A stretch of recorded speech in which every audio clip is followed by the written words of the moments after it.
Bună, dragii mei! Bine ați venit pe canalul meu! Astăzi vă invit să pregătim strudele vieneze cu miere și miez de nucă, făcute dintr-un aluat foarte subțire și frage de casă. Sunt incredibil de bune și necesită doar câteva ingrediente pe care s-ar putea deja să le aveți la mână. Haideți să începem!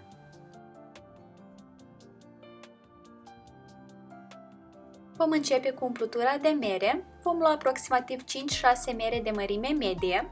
Vă recomand să alegeți mere care își țin forma bine în timpul coacerei, cum ar fi Granny Smith sau Royal Gala. Îndepărtăm coaja și cotorul și le filiem subțire sau le tăiem cu bulețe.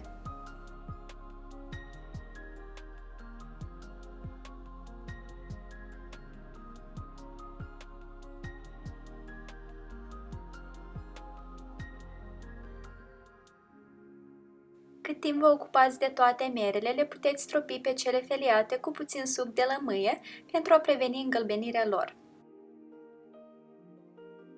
Punem merele feliate într-o cratiță adâncă, adăugăm unt, zahăr și amidon de porumb. La dorință ați putea adăuga și scorțișoară, eu însă am ales să folosesc zahăr brun. Zahărul brun va da merelor o aromă profundă de caramel, dar bineînțeles că puteți folosi și zahăr obișnuit. Dăm merele la foc mediu scăzut și amestecând din când în când, le vom căli timp de aproximativ 15 minute. Mierele trebuie să scadă considerabil în volum, însă în același timp să-și păstreze o anumită fermitate și să-și țină bine forma. Merele au căpătat o aromă senzațională de caramel, le transferăm într-un bol și le lăsăm să se răcească complet.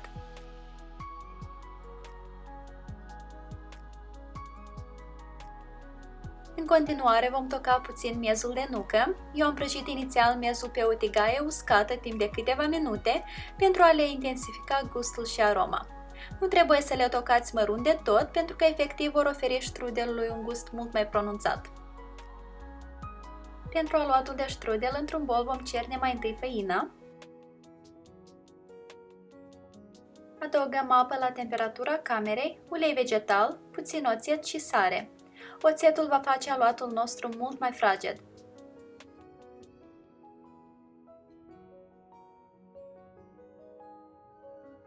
Începem să amestecăm toate ingredientele până se adună într-un aluat, după care îl vom frământa direct pe blatul de lucru. Puteți pregăti aluatul și cu ajutorul unui mixer planetar, eu însă am decis astăzi să-l prepar manual. Aluatul trebuie frământat până în momentul în care devine foarte flexibil și capătă o suprafață foarte netedă și moale în același timp. Indiferent dacă frământați aluatul manual sau nu, modul cel mai ideal de a testa dacă aluatul a fost frământat suficient sau nu este în felul următor. Luăm o bucată foarte mică de aluat și ușor o întindem cu degetele. Trebuie să o întindem practic până se prevede degetul pe partea opusă. Dacă aluatul se rupe, atunci glutenul încă nu este bine dezvoltat și trebuie să continuăm să frământăm.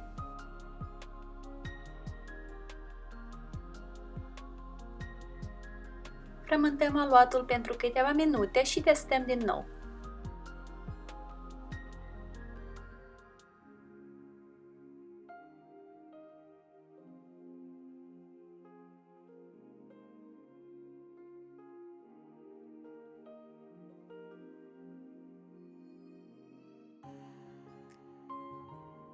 Ungem un bol cu puțin ulei și punem aluatul în el pentru a se odihni.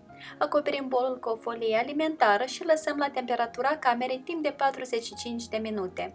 În acest timp, aluatul se va relaxa și va fi mult mai ușor să-l întindem.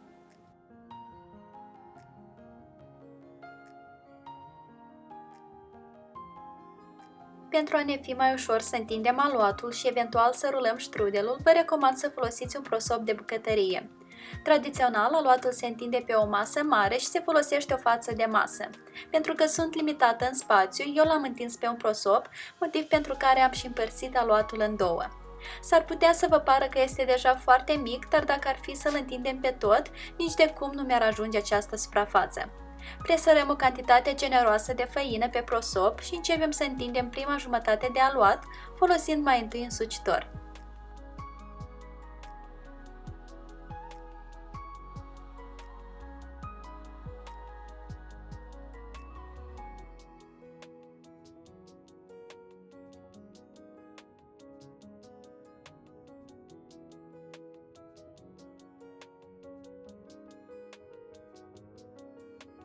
Întindem aluatul cu sucitorul cât de subțire posibil, după care, ușor vom începe să întindem aluatul cu mâinile. Să nu vă fie frică de acest lucru, aluatul este foarte ascultător, se întinde foarte ușor, necesită doar puțină răbdare. Nu vă grăbiți, atent îl întindeți pe întreaga suprafață a prosopului până devine mai subțire ca hârtia. Dacă se întâmplă că se rupe în unele locuri, nu e nimic grav, se mai întâmplă, iar dacă observați cumva că aluatul încearcă să vă reziste atunci când îl întindeți, permiteți-i să se odihnească timp de câteva minute, astfel încât glutenul să se relaxeze din nou și continuați apoi să-l întindeți.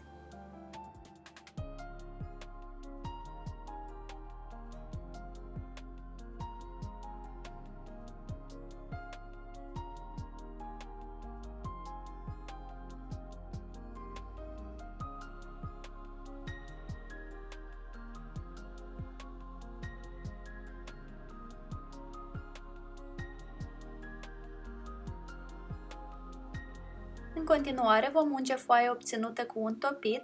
În loc de unt puteți folosi și ulei vegetal. Presărăm întreaga suprafață cu miezul de nucă, iar la o margine de aluat punem jumătate din merele bine răcite. Lăsăm puțin spațiu pe margini, astfel încât să putem rula foaia peste mere.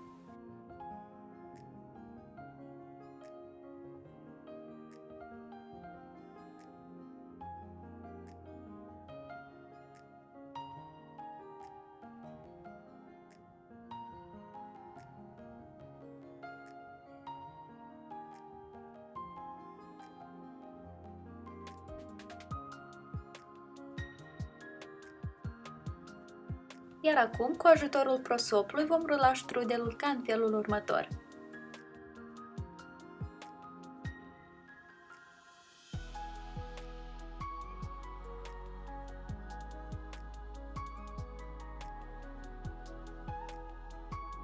Transferăm strudelul pe o tavă tapetată cu hârtie de copt și repetăm exact aceeași procedură și cu a doua foaie de aluat.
Ungem strudelele cu un ou bătut cu o linguriță de apă și le dăm la cuptorul preîncălzit la 190 de grade timp de 30-35 de minute.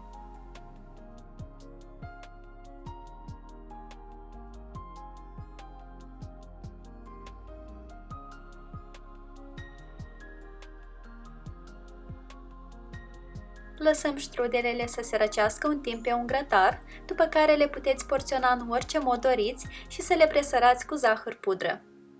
Strudelele sunt cele mai bine savurate în stare caldă și pot fi acompaniate fie cu puțină înghețată sau frișcă. Aluatul a ieșit foarte fraged, iar umplutura de mere este foarte aromată datorită zahărului brun și miezului de nucă.